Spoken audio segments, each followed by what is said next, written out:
رسوله النبي الأمي الكريم سيد الأولين والآخرين خاتم النبيين شفيع المذنبين أنيس الغريبين رحمة للعالمين سيدنا ومولانا ومرجعنا ومأوانا وحبيبنا وشفيعنا وطبيبنا وطبيب قلوبنا محمد رسول رب العالمين وعلى آله وأصحابه وأزواجه وأهل بيته وأولياء أمته وعلماء ملته ومن تبعهم بإحسان إلى يوم الدين. أما بعد فأعوذ بالله من الشيطان الرجيم. بسم الله الرحمن الرحيم. قال يا أيها الملأ أيكم يأتيني بعرشها قبل أن يأتوني مسلمين. قال عفريت من الجن أنا آتيك به قبل أن تقوم من مقامك وإني عليه لقوي أمين. قال الذي عنده علم من الكتاب أنا آتيك به قبل أن يرتد إليك طرفك فلما رآه مستقرا عنده قال هذا من فضل ربي. صدق الله المولى العظيم وصدق رسوله النبي الكريم. إن الله وملائكته يصلون على النبي يا أيها الذين آمنوا صلوا عليه وسلموا تسليما. الصلاة والسلام عليك يا سيدي يا رسول الله وعلى آلك وأصحابك يا سيدي يا حبيب الله.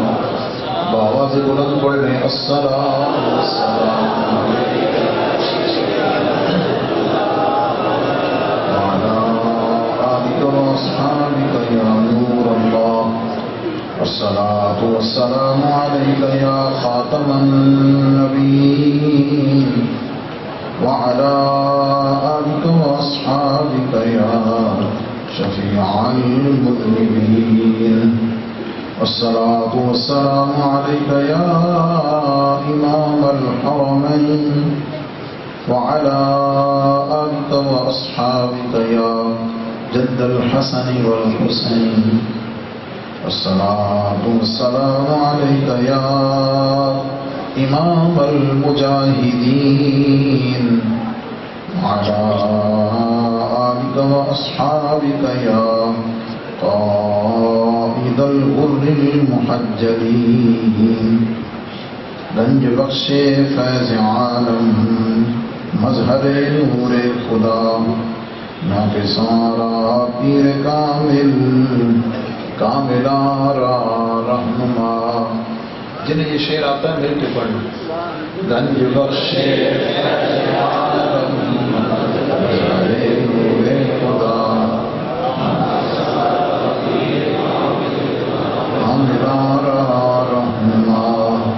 گنج بخشی آپ کی مشہور ہم پہ کر کرم کرم کروا کرم دونوں جہاں میں رکھ شرم. اللہ رب العزت کی حمد و ثنا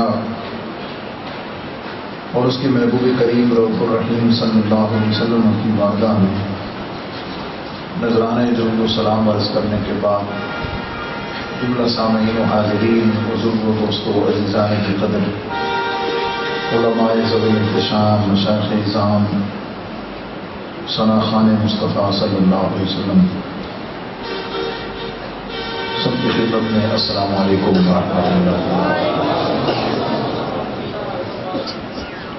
ایک مرتبہ پھر نبی پاک صلی اللہ علیہ وسلم کے میلاد پاک کی برکت سے اور احباب کی محبت بھری دعوت کے نتیجے میں سالانہ محفل میلاد مصطفیٰ صلی اللہ علیہ وسلم میں حاضری کی سعادت حاصل ہو رہی ہے۔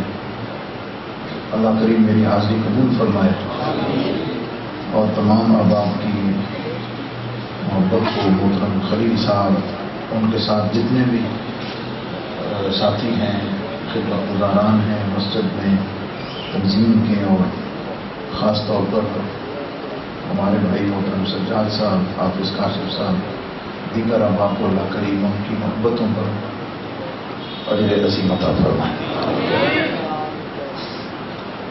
میں ہر دفعہ کسی نہ کسی نئے موضوع پر کچھ نہ کچھ اظہار خیال کی سعادت حاصل کرتا ہوں۔ آج میں مختصر سے وقت میں صالحین، جن کا دوسرا نام قرآن مجید نے اولیاء اللہ کہا ہے، متقین فرمایا ہے، خاشعین فرمایا ہے، قانتین فرمایا ہے، اور دیگر صفات اللہ تعالیٰ نے قرآن مجید میں جو ذکر کی ہیں، ان کی روشنی میں حضور علیہ السلام کی امت کے لیے جو پاک اور خاص لوگ ہیں، اس حوالے سے کچھ باتیں آپ کی خدمت میں عرض کروں گا۔ موضوع کافی طویل ہے اور اس کے کئی پہلو ہیں، میں کوشش کروں گا کہ سیدھا سیدھا کچھ چیزیں آپ کی خدمت میں عرض کروں۔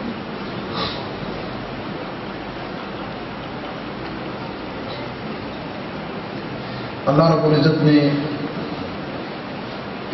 انسانوں اور جنوں کی ہدایت کے لیے آدم علیہ السلام سے لے کر نبی کریم علیہ السلام تک انبیاء کے سلسلے کو جاری فرمایا۔ نبی کریم علیہ السلام سے پہلے چونکہ نبوت کا سلسلہ جاری رہا، چلتا رہا، اس لیے احکامات خداوندی، رضائے خداوندی، قرب خداوندی، عرفان الہی، یہ ساری چیزیں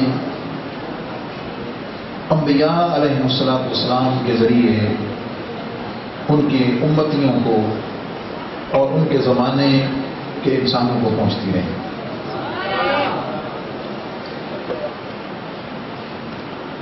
حضور علیہ السلام کی امت سے پہلے بھی جو انبیاء، سرکار علیہ السلام سے پہلے جو انبیاء گزرے ہیں، ان کی امت میں بھی اولیاء ہوئے ہیں۔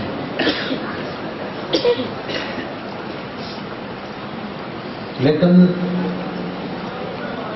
نبی کریم علیہ السلام پر چونکہ نبوت ہر مطلب میں، ہر معنی میں ختم ہو گئی، لیکن ہدایت کا سلسلہ، تعلیم و تربیت کا سلسلہ، اور وہ خصوصی فیضان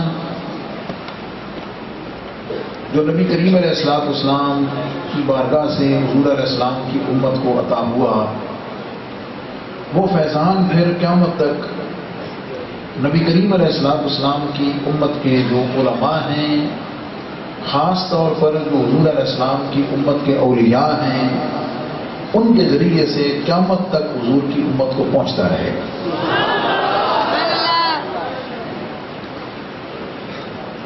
یہ ایک خاص طبقہ ہے، حضور علیہ السلام کی امت کے کچھ خاص لوگ ہیں، سلیکٹڈ لوگ ہیں، منتخب شدہ لوگ ہیں کہ جو دین اسلام کی جو ظاہری تعلیمات ہیں، جو شریعت کہلاتی ہیں، ان کی تکمیل کے بعد، اس کو مکمل کرنے کے بعد پھر قرآن و سنت کی جو پریکٹس ہے، قرآن و سنت پر جو عمل ہے، وہ اس محبت کے ساتھ، اس اخلاص کے ساتھ کرتے ہیں۔ اس عمل کرنے میں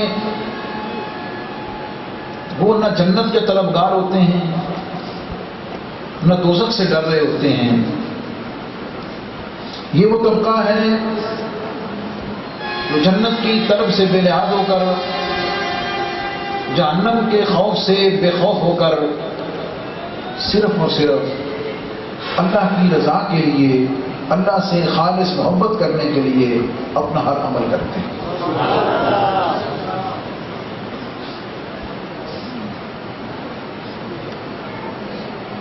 قرآن مجید نے ان کی نشانیاں بیان کی ہیں، نبی کریم علیہ السلام نے ان پاک لوگوں کی علامات ذکر کی ہیں۔ کہیں ان کی شان الا ان اولیاء اللہ لا خوف علیہم ولا هم یحزنون کا ذکر کیا ہے کہ خبردار جو اولیاء اللہ ہیں انہیں نہ کوئی خوف ہے، نہ وہ غمگین ہوں گے۔ الذین آمنوا وکانوا یتقون، ان کی نشانی یہ ہے کہ یہ ایمان لائے ہیں اور انہوں نے تقوی اختیار کیا ہے۔ لہم البشریٰ فی الحیات الدنیا وفی الآخرہ، ان کے لیے دنیا کی زندگی میں بھی اور آخرت کی زندگی میں بھی بشارات ہیں۔ لا تبدیل لکلمات اللہ، اللہ کا کلام، اللہ کی بات، اللہ کا حکم تبدیل نہیں ہوتا ہے۔ ذالک هو الفوز العظیم، اور یہ جو لوگ اس منصب ولایت پر فائز ہو جاتے ہیں، فائز کر دیے جاتے ہیں، یہ بہت بڑی کامیابی کی بات ہے۔ کہیں ان الذین آمنوا وعملوا الصالحات سیجعل لهم الرحمن ودا کا ذکر ہوتا ہے کہ یہ اولیاء اللہ وہ ہیں جو ایمان لانے کے بعد اخلاص کے ساتھ نیک عمل کرتے ہیں، اور ان کی شان یہ ہے کہ اللہ تعالیٰ مخلوق اور انسانوں کے دلوں میں ان کی محبت پیدا کر دیتا ہے۔ کہیں اللہ کریم ان کے بارے میں ارشاد فرماتا ہے کہ وَيُطْعِمُونَ الطَّعَامَ عَلَىٰ حُبِّهِ مِسْكِينًا وَيَتِيمًا وَأَسِيرًا إِنَّمَا نُطْعِمُكُمْ لِوَجْهِ اللَّهِ لَا نُرِيدُ مِنكُمْ جَزَاءً وَلَا شُكُورًا، کہ جو اللہ تعالیٰ کی محبت کے لیے یتیموں، مسکینوں، قیدیوں کو کھانا کھلاتے ہیں اور اعلان کرتے ہیں کہ ہم تمہیں یہ صرف اور صرف اللہ کی رضا کے لیے کھلا رہے ہیں، ہم تم سے کوئی بدلہ اور شکریہ نہیں چاہتے ہیں۔ کہیں اللہ کریم فرماتا ہے الذی یؤتی مالہ یتزکیٰ وما لأحد عنده من نعمۃ تجزیٰ الا ابتغاء وجہ ربہ الاعلی ولسوف یرضیٰ۔ اللہ کریم کبھی ان کی شان بیان کرتے ہوئے فرماتا ہے کہ جو سب سے متقی ہے وہ جہنم سے بچا لیا جائے گا، اس کی نشانی یہ ہے کہ وہ اللہ کی رضا کے لیے مال کو خرچ کرتا ہے، اور وہ کسی سے کچھ بھی جزا اور بدلہ لینے کے لیے کوئی بھی نیکی اس کے ساتھ نہیں کرتا ہے، وہ صرف اللہ کی رضا کے لیے کرتا ہے۔ اور اللہ فرماتا ہے کہ جو میری رضا کے لیے نیکی کرنے والا ہے اسے خوشخبری ہو کہ اللہ اس سے راضی ہے۔ کہیں اللہ کریم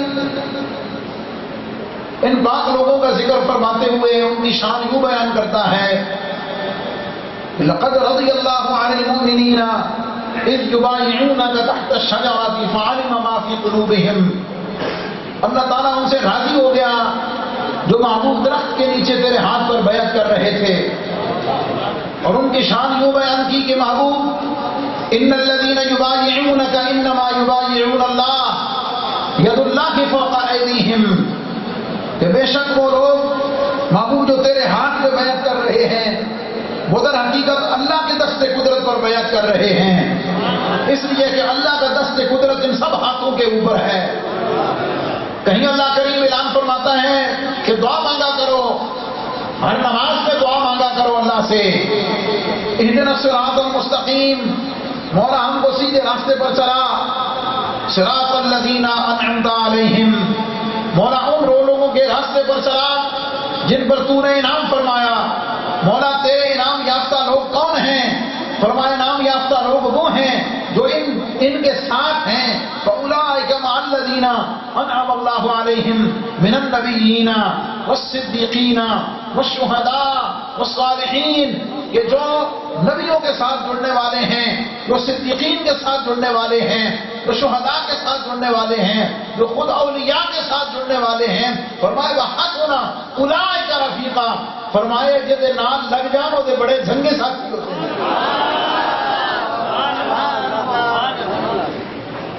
یہ وہ لوگ ہیں اللہ کریم نے ان کے بارے میں فرمایا رضی اللہ عنہم ورضوا عنہ، اللہ ان سے راضی ہے، یہ رب سے راضی ہیں. نبی پاک علیہ الصلوۃ والسلام نے ان پاک لوگوں کا ذکر یوں فرمایا، اللہ تعالیٰ جب زمین پر کسی کو اپنا محبوب بنا لیتا ہے تو جبریل کو بلاتا ہے اور جبریل کو بلا کر فرماتا ہے کہ جبریل میں زمین پر بسنے والے اپنے فلاں بندے سے محبت کرتا ہوں، فاحبہ، تو بھی اس سے محبت کر. پھر جبریل کو حکم ہوتا ہے کہ جا کر فرشتوں میں اعلان کر دے، منادی کر دے کہ اللہ نے زمین پر فلاں اپنے بندے کو محبوب بنا لیا ہے. اے عالم بالا میں بسنے والے تمام فرشتوں، اللہ نے فلاں اپنے محبوب کو اپنا محبوب بنا لیا ہے، میں جبریل بھی اس سے محبت کرتا ہوں، اور اے فرشتوں تم سارے اس سے محبت کیا کرو. اللہ ان پاک لوگوں کا ذکر کرتا ہے کہ پھر اللہ فرماتا ہے کہ جبریل چلا جا ان پاک لوگوں کی محبت کو جو فرشتے کرتے ہیں، جو تمام ملائکہ کرتے ہیں، جا کر ان پاک لوگوں کی محبت زمین پہ بسنے والے انسانوں کے دلوں میں ڈال دے. پھر زمین والے بھی اس سے محبت کرنے لگ جاتے ہیں. ثم یودع لہ القبول، پھر وہ رہتا بغداد میں ہے، وہ بستہ بغداد میں ہے، اور یہاں غوث کہنے والے پوری دنیا میں آباد ہوتے ہیں. میرا محبوب بندہ بستہ اجمیر میں ہے، لیکن روئے زمین پر بسنے والے غریب نواز کی آوازیں لگاتے ہیں. میرا محبوب بندہ بستہ لاہور میں ہے، زمین والے داتا کی آواز لگاتے ہیں. میرا محبوب بندہ بستہ پاک پتن میں ہے، دنیا والے فرید کہتے ہیں. میرا محبوب بندہ بستہ سیال لجپال میں ہے، اور دنیا والے لجپال کے نام سے جاتے ہیں. یہ پاک لوگ ہیں.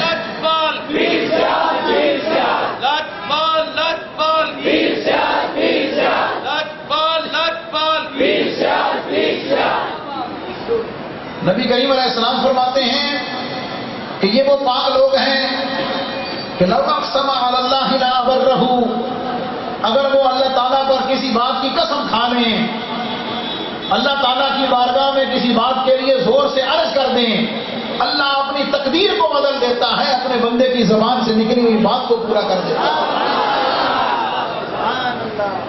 اللہ کے محبوب علیہ السلام ان پاک لوگوں کا ذکر کرتے ہیں، اذا رؤوا ذکر اللہ، جب تم ان کے چہروں کی زیارت کرو تمہیں رب یاد آ جاتا ہے. یہ وہ پاک لوگ ہیں جو اولیاء کہلاتے ہیں، جو صوفیاء کہلاتے ہیں، جو اہل اللہ کہلاتے ہیں، جو اولیاء اللہ کہلاتے ہیں، جو اللہ کے پیارے کہلاتے ہیں، جو اللہ کے محبوب کہلاتے ہیں.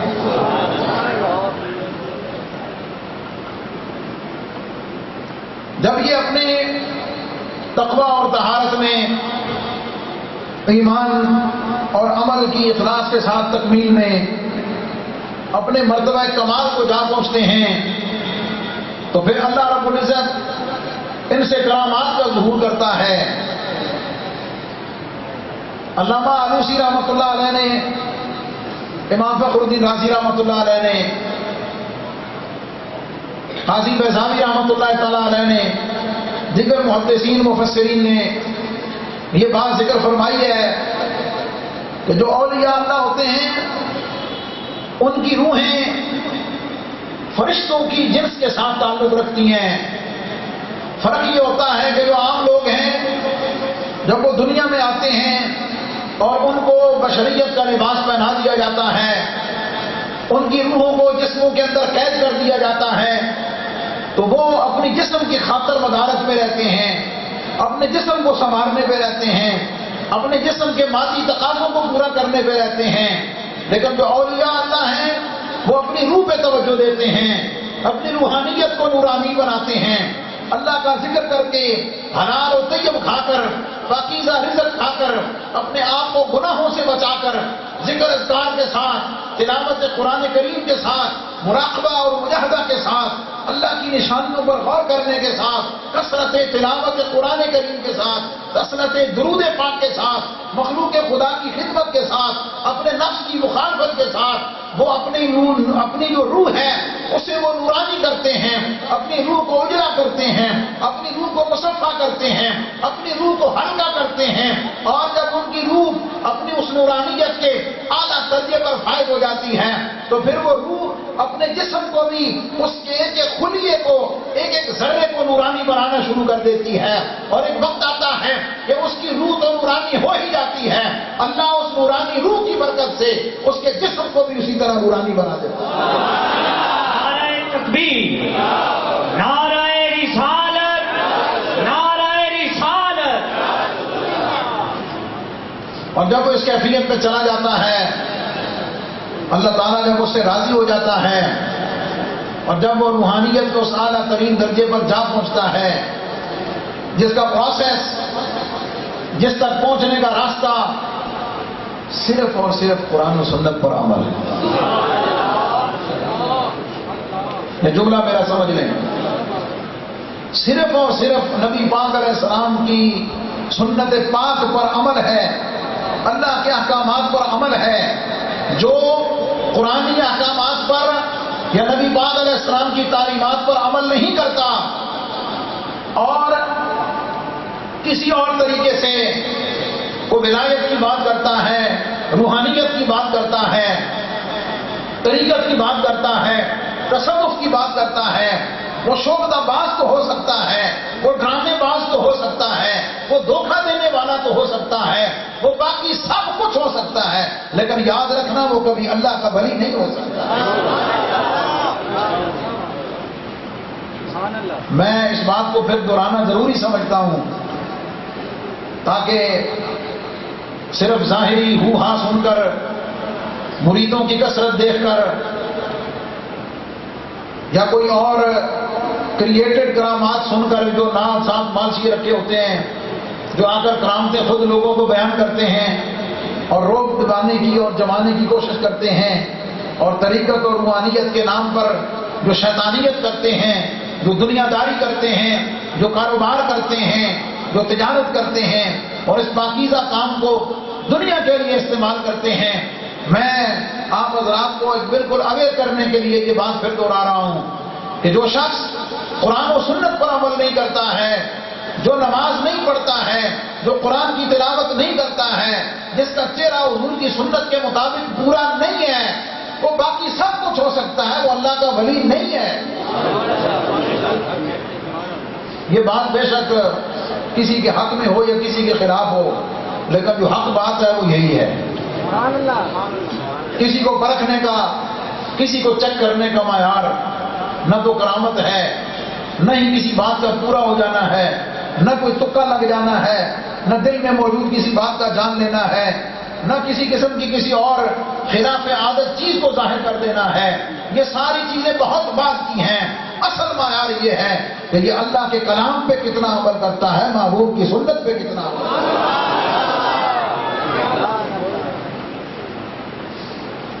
یہ وہ پاک لوگ ہیں جن کے صدقے سے مخلوق کو رزق ملتا ہے.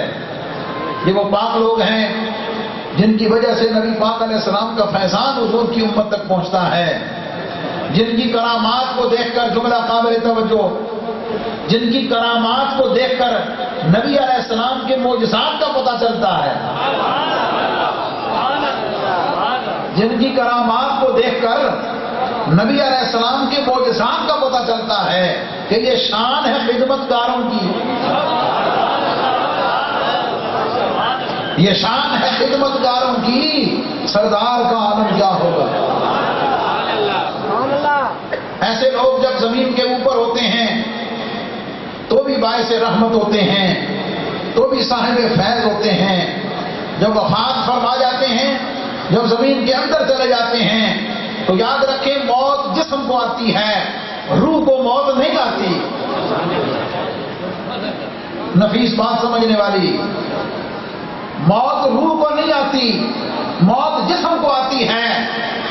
جب نورانی روح جسم کے ساتھ ہے، آپ میرے ساتھ ہیں؟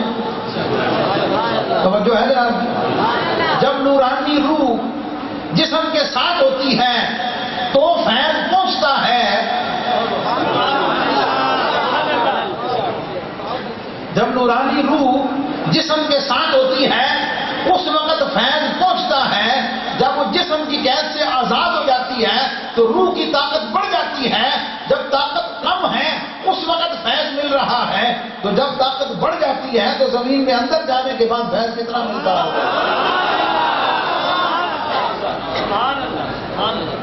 کہنا کیا چاہتا ہوں، اولیاء اللہ جن کی ولایت میں کسی کو شک نہیں ہے، اپنے تو اپنے پرائی بھی کہتے ہیں کہ داتا علی اجمیری اللہ کے ولی ہیں. ہاں، پرائی بھی کہتے ہیں کہ غوث پاک اللہ کے ولی ہیں. پرائی بھی کہتے ہیں کہ پیر سیار اللہ کے ولی ہیں. تو جن کی ولایت میں شک ہی کوئی نہیں، جب وہ زمین کے اوپر تھے ان کا فیض بھی پہنچتا تھا. جب وہ ہاتھ اٹھاتے تھے تو دعا بھی قبول ہوتی تھی.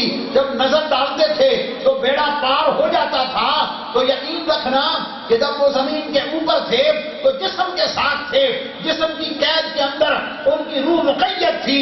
جب روح مقید اور محدود تھی اس وقت اگر فیض ملتا ہے تو آج جب ان کی قبر پہ جاؤ گے تو اب تو روح جسم کی قید سے آزاد ہو چکی ہے. اب تو روح کی طاقت پہلے سے کئی گنا بڑھ چکی ہے.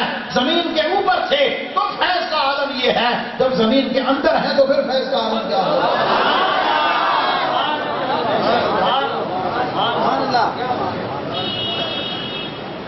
حضرت سیدہ حاجرہ نبی کی بیوی ہیں، نبی کی زوجہ ہیں اور نبی کی والدہ ہیں. حضرت ابراہیم علیہ السلام کی زوجہ ہیں، مسز ہیں، عالیہ محترمہ ہیں، اور حضرت اسماعیل علیہ السلام آپ کی والدہ ماجدہ بھی ہیں آپ ان کی. تو ظاہر ہے نبی کی زوجہ ہے، نبی کی والدہ ہے. نبی تو نہیں لیکن ولایت میں شک بھی کوئی نہیں. ولایت میں شک بھی کوئی نہیں، کیونکہ عورت کو نبوت ملی نہیں، اللہ کی اپنی حکمتیں ہیں. ورنہ کس کے وطن سے نبی پیدا ہو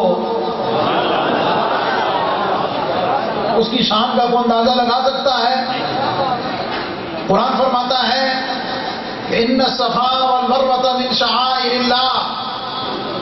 صفا اور مروہ دونوں اللہ کی نشانیوں میں سے ہیں. میں پوچھنا چاہتا ہوں یہ صفا اور مروہ اللہ کی نشانیاں کیوں ہیں؟ سوائے اس کے اور کوئی وجہ نہیں ہے کہ اس پر اللہ کی بندی کے قدم لگے ہیں. میں یہاں ہر سال بڑے ایک منفرد ذوق کے ساتھ حاضر ہوتا ہوں. کتنا سال کہتے گنے کے لیے پتا جو ہے بھائی مولوی صاحب فون کرنا تھے آپ آنا گرنا دکھے دعا ماتے ہو بھائی صاحب تو پیر سیال دی نسبت میں دعا ماتے توجہ ہے جناب کی. میں ذوق کی بات کر رہا ہوں کہ آپ بھی بات ہو کر بیٹھے. جب تھک جاؤ تو میں دس دینا میں ختم کر دیں گا. میں جڑے کو پیسے مکانا ہونا سبحان اللہ. کیا خیال ہے؟ توجہ جناب. صفا اور مروا اللہ کی نشانیاں بنی. اللہ نے قرآن میں ان پہاڑیوں کا ذکر کیا, ان پہاڑیوں کی عظمتوں کا ذکر کیا, ان پہاڑیوں کی شانوں کا ذکر کیا. ان پہاڑیوں کی عظمتوں اور شانوں کی وجہ صرف یہ ہے کہ اللہ کی بندی کے قدم لگے.